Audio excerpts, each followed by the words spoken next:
So it's been a really hot summer, and I'm here with Courtney today to talk about what you can do to keep your dog busy when it's too hot to walk. That's right.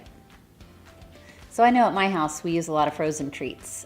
We use Lucie's Legacies, and there's all kinds of frozen bones and duck heads and duck feet and things we can give our dogs, and that really helps work their brain. It's a great type of enrichment that helps work their brain and tire them out, and then they're nice and cool.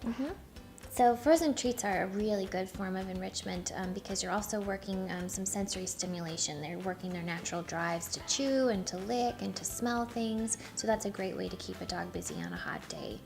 So another fun thing you can do with your dog is play games. And my personal favorite to play with my dogs is hide and seek, because that teaches a great recall. Yeah, that's a really fun game, and that really does build recall because they get to find you, and it's really exciting, and then you follow that up with even more reinforcement, and so it really strengthens the recall. Some other fun games that you can play indoors are, one of my favorites is Canine Nosework. So that's a scent and search activity where you're either putting out a couple pieces of Tupperware or cups, something like that, putting some treats in one, and then shuffling them around in front of the dog, and so the dog has to figure out which container has the treats in it. And as the dog gets better and better at the game, you can start expanding the search area, adding new objects, adding elevation, and it's just a really fun and exciting game for dogs. That's awesome. I love that. So if you are going to walk your dog during the summer, and I do recommend that you get your dog out for at least a few walks, each week. I would recommend walking either early or late before it gets too hot or after it cools down a little bit.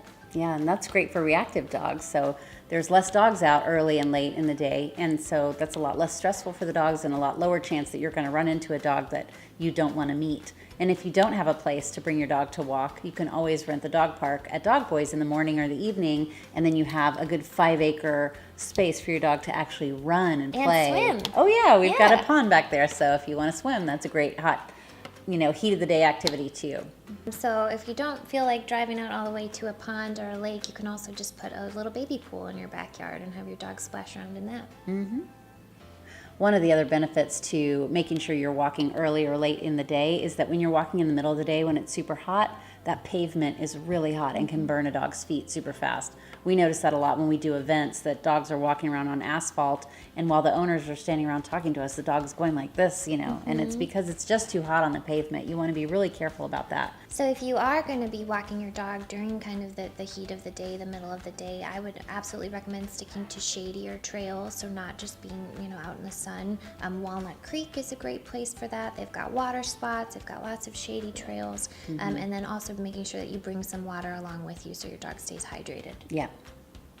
I think the one thing that we want to make sure that we mention, whether your dog is entertained or not, you want to make sure in the hot summer months, especially in places like Texas, that your dog's getting as much indoor time as possible, because it's just really not safe to leave them outside, even in the shade. It's just too hot out there.